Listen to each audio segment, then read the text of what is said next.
It's draft day. Happy draft day, everybody. On today's episode, we are going to go through what the Edmonton Oilers might do on draft day and throughout the draft weekend on today's episode of Locked On Oilers. You're Locked On Oilers, your daily podcast on the Edmonton Oilers. Part of the Locked On Podcast Network, your team every day. Hello and welcome back to the Locked On Oilers podcast. I'm your host and former Oilers game day producer, Brett Holden. Happy draft day, everybody. Yes, on today's episode, we are going to go through 3 players the Edmonton Oilers could draft tonight at the draft.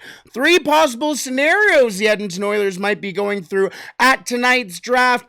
And what to expect on day 2 from rounds 2 to 7 tomorrow from the Edmonton Oilers. We will get into all that and so much more on today's episode of Locked On Oilers.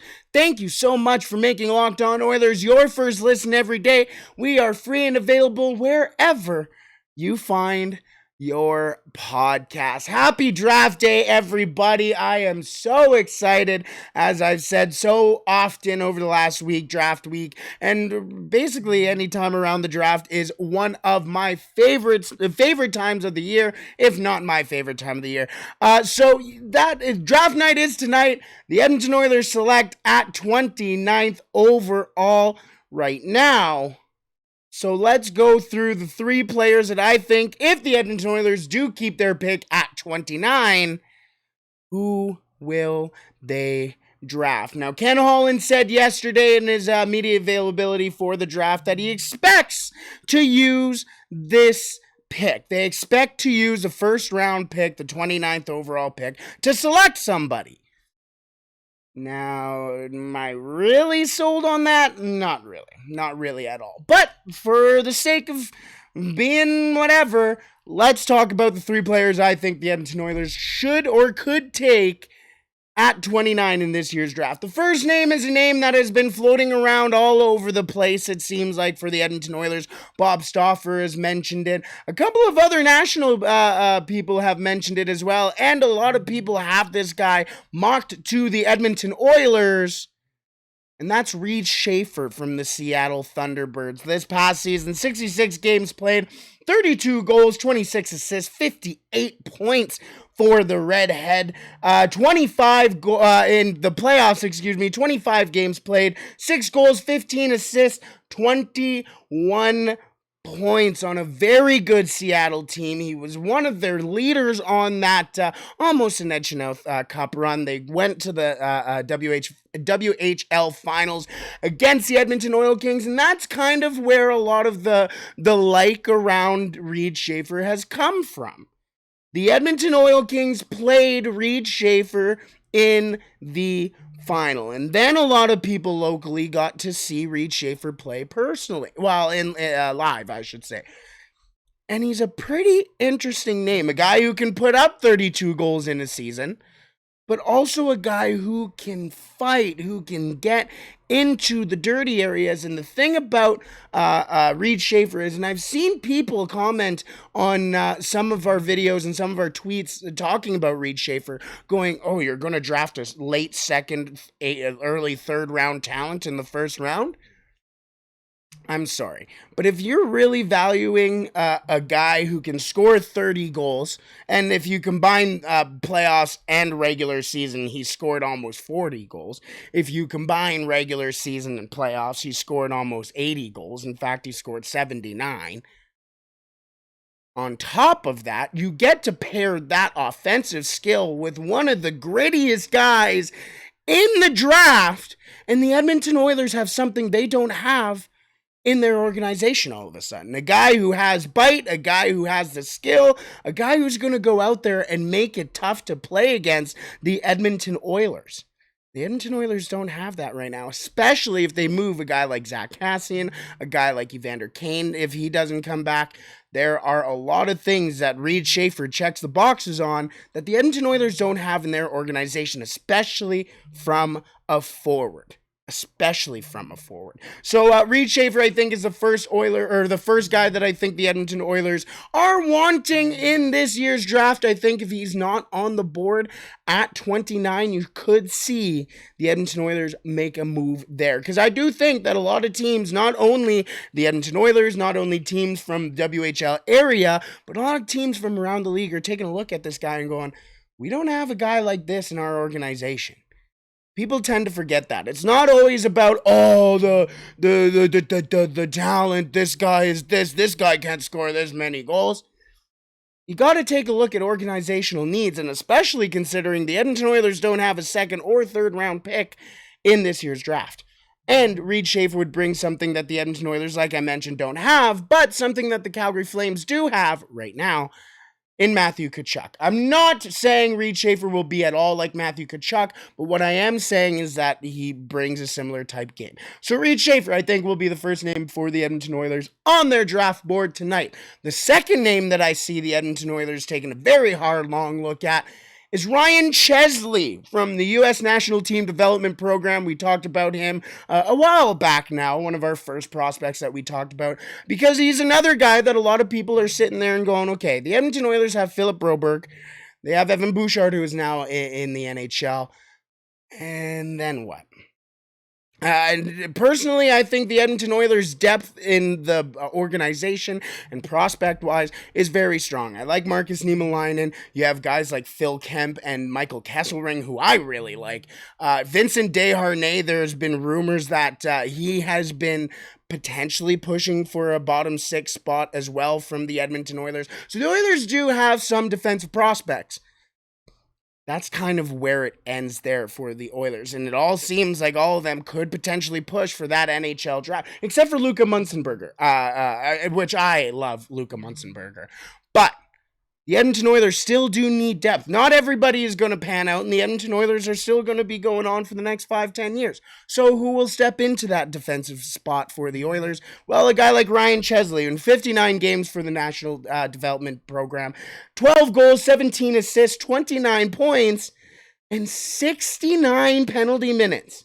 69 penalty minutes for the U.S. National Team Development Program. That's not even in the USHL. His USHL stats were 26 goals, 26 games played, 5 goals, 10 assists, 15 points, and 45 penalty minutes. So he has an edge to him. He has an edge to him just like a Reed Schaefer, but he has that edge to him that I mean, sometimes you take a look at the penalty minute totals and you go, oh, okay, this guy might be a little undisciplined. But it's consistent throughout his season. It seems like he's got a little bit of an edge to him. There is a lot of work, or maybe not a lot of work, but a little bit of work to do for Ryan Chesley. And the Edmonton Oilers do have the patience to do so, especially selecting at 29. So Ryan Chesley could be another one of those names that you could see the Edmonton Oilers take a stab at in this year's draft. And the third name that I think the Edmonton Oilers would love to pick up in this year's draft, and I say love because I don't think he will be sitting there at 29. I think he could go almost as high as 18 maybe in this year's draft, and that is Jagger Firkus. Yes, the guy with one of the best names in the draft, and that's saying something for this draft. We've got guys like Jimmy Snuggerud, Cruz Lucius, Chaz Lucius's brother, Cutter Gauthier. We got a lot of really good names in this year's draft, but Jagger Firkus might be the best one, and the Edmonton Oilers might select him this year for the Moose Jaw Warriors. 66 games played, 36 goals, 44 assists, 80 points. Now, the thing about Jagger Firkus is that he's not exactly the biggest guy right now. Obviously, a lot of these guys are 18, 17, 19, around that age range, so they are going to get bigger. It's a matter of if Jagger Firkus can get bigger, because he does currently stand under 6 feet right now. The Edmonton Oilers, that is not necessarily a need for the Edmonton Oilers, as you take a look at some of the wingers and the forward depth that the Edmonton Oilers have coming through the organization.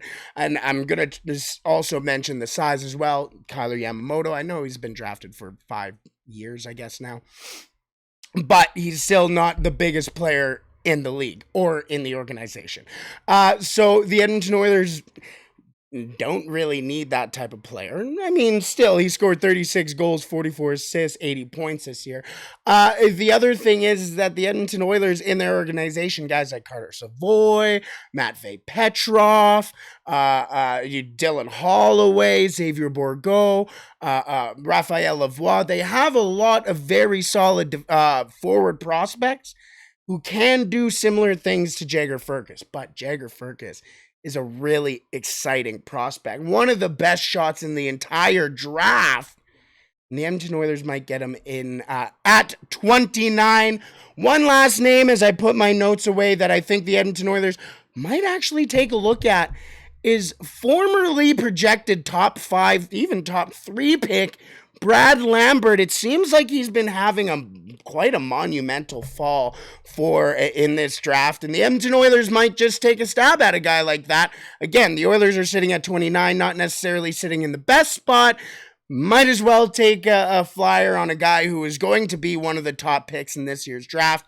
If he falls to 29, the Oilers might go, hey, why not? He's one of the best skaters in this draft. He is very fun to watch. He's a Canadian Finn. You're going to get a lot of attention on him.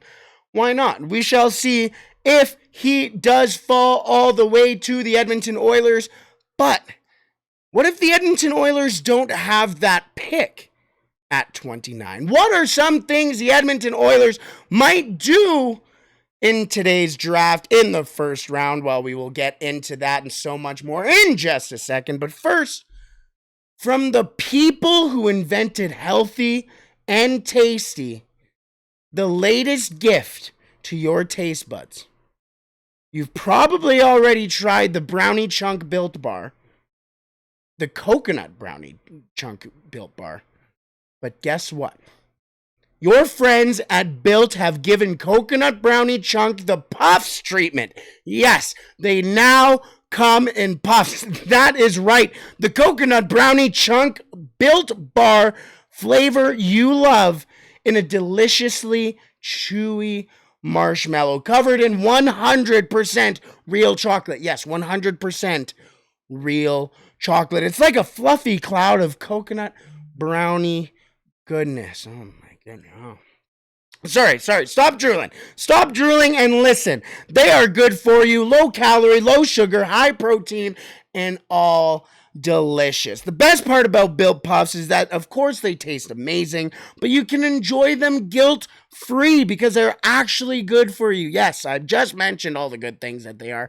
They are, in fact, really good for you. All Built Bars are built with collagen proteins, which your body actually absorbs more efficiently and provides a ton of health benefits for your body. Eat something that tastes good and is actually good for you. Head over to Built.com right now and use the promo code LOCKED15, that is LOCKED15, to get 15% off your next order. That is LOCKED15, to get 15% off your next order. Alrighty, yes, and tonight is the NHL Draft, if you didn't know. I'm not sure if you've been keeping up at all, but yes, tonight is the NHL Draft, and with the NHL Draft being tonight, our team of local hosts and draft experts are breaking it down with insights and analysis for every first round pick. Plus, make sure you join me 15 minutes after the Edmonton Oilers select at 29, or if they make a move as well, to discuss all of the Edmonton Oilers moves tonight. Make sure you are subscribed to the Locked On Oilers YouTube. Make sure if you haven't already subscribed to it, you do now, for all the latest breakdowns and live reactions from the NHL Draft and much more. How could you not be excited about this? The Edmonton Oilers are selecting 29th for the first time since 1981. We talked about who that was. Shout out Todd Truby. Yes, the Edmonton Oilers selecting this late for the first time since 1981. The Edmonton Oilers, well, they did have they would have selected 29th way back in 2006 when they lost the Stanley Cup to the Carolina Hurricanes. But they traded that pick at the deadline that year, if you do remember. Some of the very beautiful moves the Edmonton Oilers made that trade deadline. Sergei Samsonov, Dwayne Rollison. Who else did the Oilers bring in? Dick Tarnstrom at one point came in. Jarl Spacek. Michael Pecco is an off-season sign. Oh, sorry. Now I'm getting into that off-season. But what can the Edmonton Oilers do at 29 this year? Well, we mentioned the 3 players, or 4 really, players that I think the Edmonton Oilers might be taking a look at 29. But what if they don't?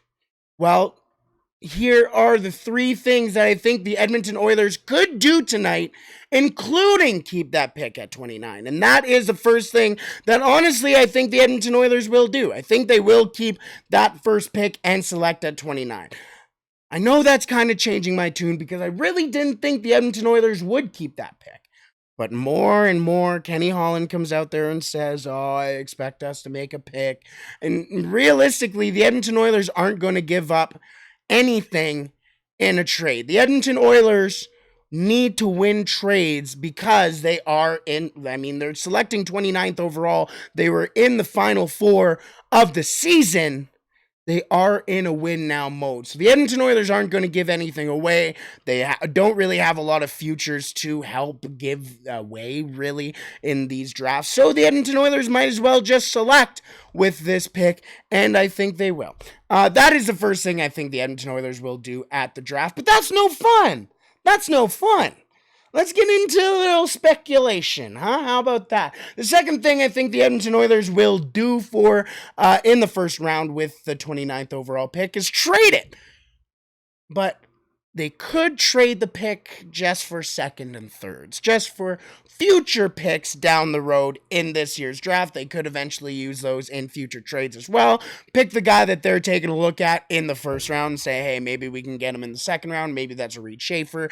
Maybe that's Jiricek, whatever that may be. The Edmonton Oilers can be taken or possibly taking a look at moving down in the draft to get their guy and as well get some trade and draft capital at the same time. So I think the Edmonton Oilers, there is a very real and likely possibility as well that the Edmonton Oilers trade that 29th pick for second and thirds. Now, the thing is while Kenny Holland might be sitting there in the media and the entire team or organization that's there in Montreal can be sitting there ready to make that pick at 29, and then all of a sudden their guy isn't there at 29, and then they can go and make a move. Kind of similar to what they did last year with Xavier Bourgault in the 19th pick. They swapped picks with the Minnesota Wild, and I know a lot of people don't like it because the Wild went on to pick Jesper Valsat there. The Oilers moved down to 22 and selected Xavier Bourgault. Could we see something similar? Maybe. So the Edmonton Oilers, the second thing I think the Oilers will do tonight or could do tonight is trade that pick for a second and third. The third thing that I think the Edmonton Oilers could do with this pick, and this is the more exciting one, I think they could package the pick in a trade with either Jesse Puljujärvi, my boy, or Tyson Barrie as well. Here's the thing.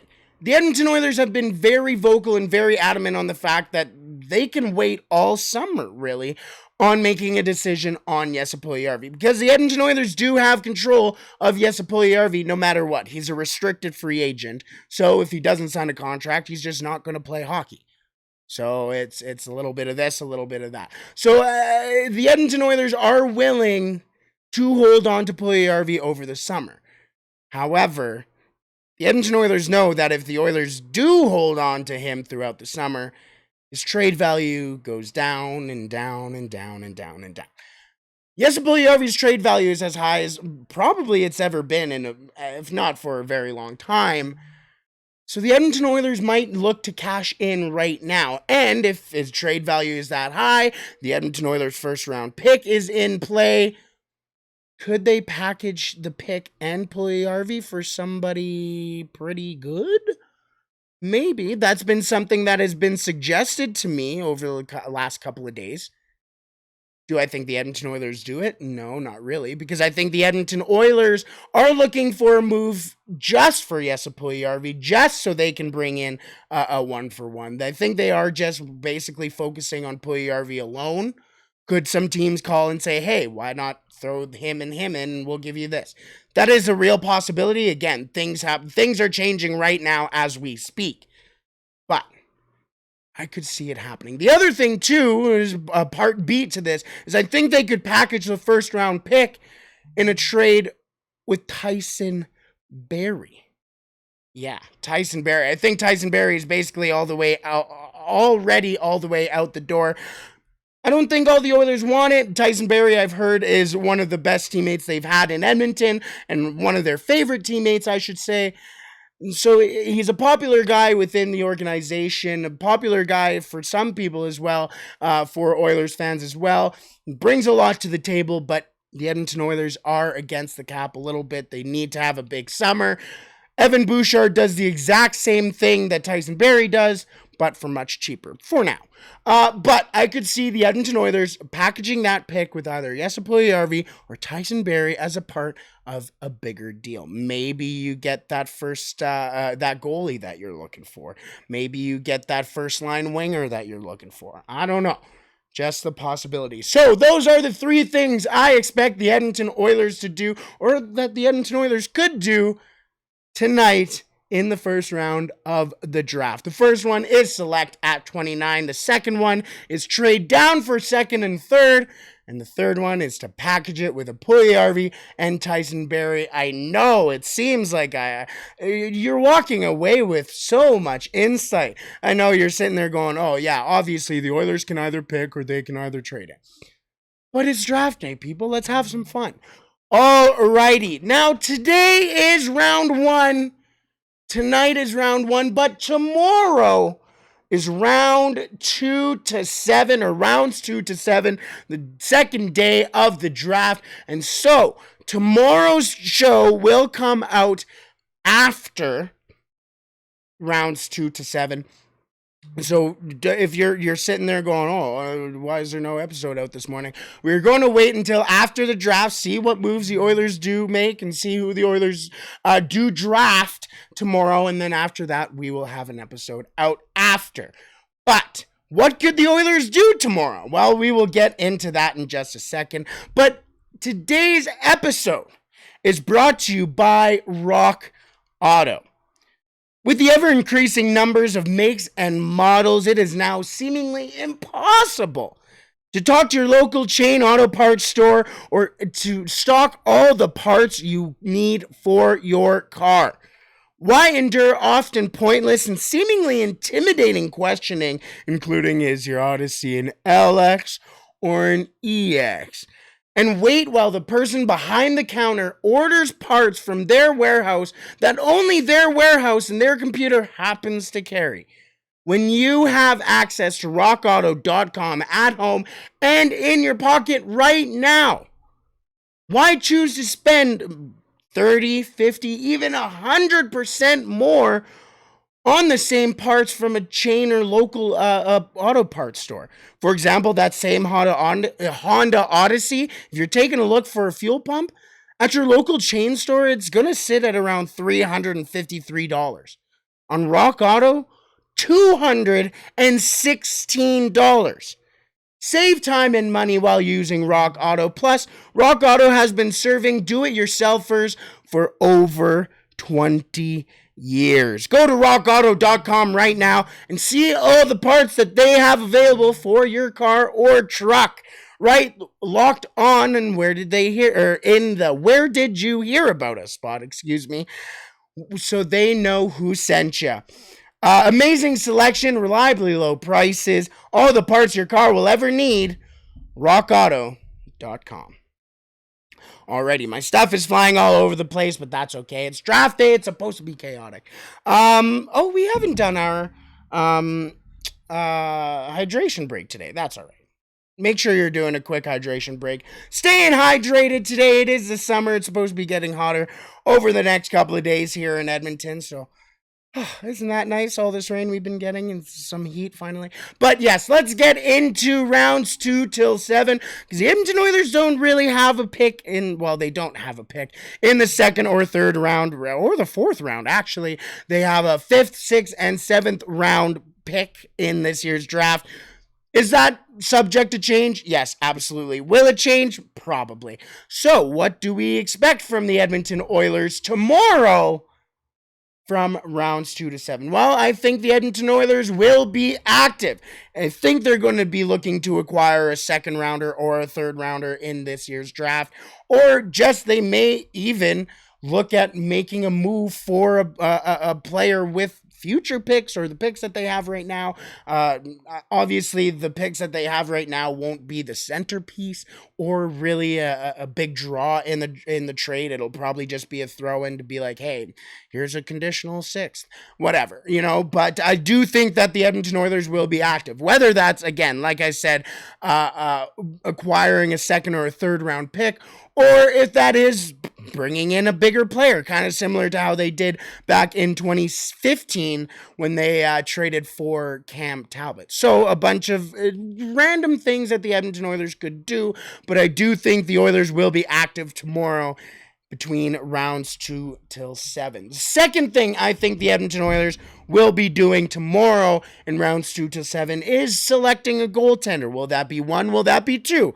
I predicted that it will be 2 because the Edmonton Oilers have a very apparent need in the crease in their organization, not just at the top level, but again, we've mentioned already, the 3 goalies the Oilers have in the organization right now, well, technically 4 because Mike Smith is still in Edmonton, or still playing for the Oilers technically, or under contract for the Oilers, but the 3 Oilers that are in the organization for goaltenders are Stuart Skinner, Ryan Fanti, who is a fresh college signing, and Olivier Rodrigue. So the Edmonton Oilers need depth in the goaltending position. We talked about it yesterday that there isn't a lot of top-end talent in the goaltending pool this year. Maybe a Tyler Brennan. I kind of like Tyler Brennan. I understand there's a little bit of this, a little bit of that to Tyler Brennan, but he's a very stable, very calm goaltender, and that's what the Edmonton Oilers kind of need. But we also talked about the exciting names that are underneath the guys like Ty Brennan and like Tobias Lainen, the guys like Hugo Havelid. I really like Hugo Havelid. He has the pedigree, which is something that is very interesting for goaltenders. You like to have goaltenders who can go and play for the national team, who can go and play for the men's team and go and do stuff like that. And that's what Hugo Havelid does. In North America, the Edmonton Oilers could take a look at guys like Brett Bruchou, who played goaltender for the national team. Played for the Canadian national team at the World Juniors. Does that make sense? There we go. He was a Canadian goalie at the World Juniors, or one of them, along with Sebastian Cossa as well, if you know Sebastian Cossa, if you ever heard of him.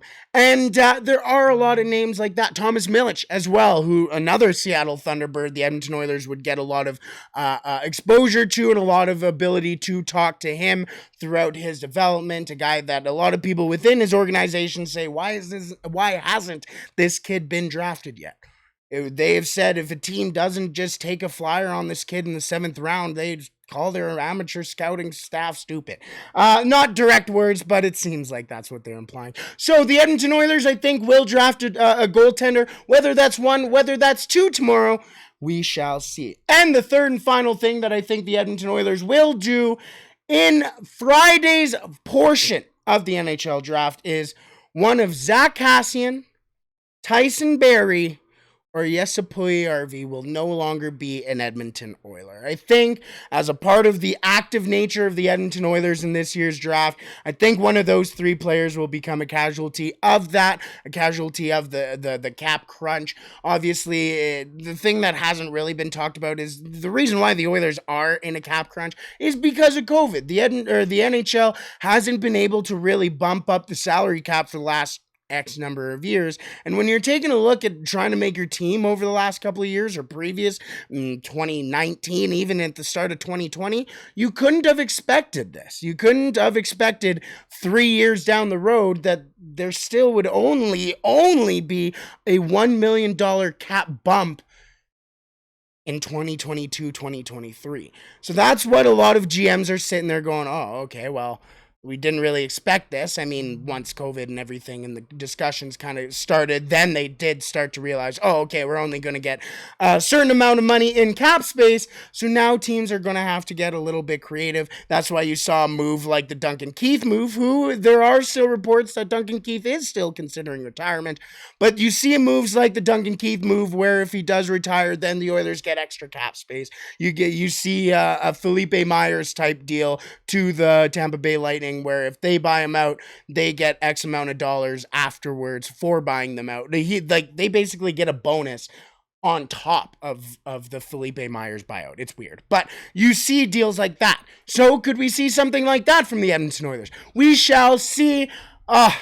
It's draft day, everybody. Let's get excited. There's so much for the Edmonton Oilers to do, and for the first time in years, the Edmonton Oilers are going into this draft as contenders. That is exciting. Alrighty, we shall call it there, everybody. Thank you so much for listening to Locked On Oilers and making Locked On Oilers your first listen every day. Now make sure you listen for your second listen to Locked On NHL. Locked On experts give you a daily 30-minute podcast on all things NHL all year long. Stay up to date on everything in the hockey world. Locked On NHL, your daily 30-minute podcast. Alrighty, enjoy the draft responsibly. Have fun tonight. Have fun tomorrow for the NHL draft. And everybody, the off season is here. Silly season is here.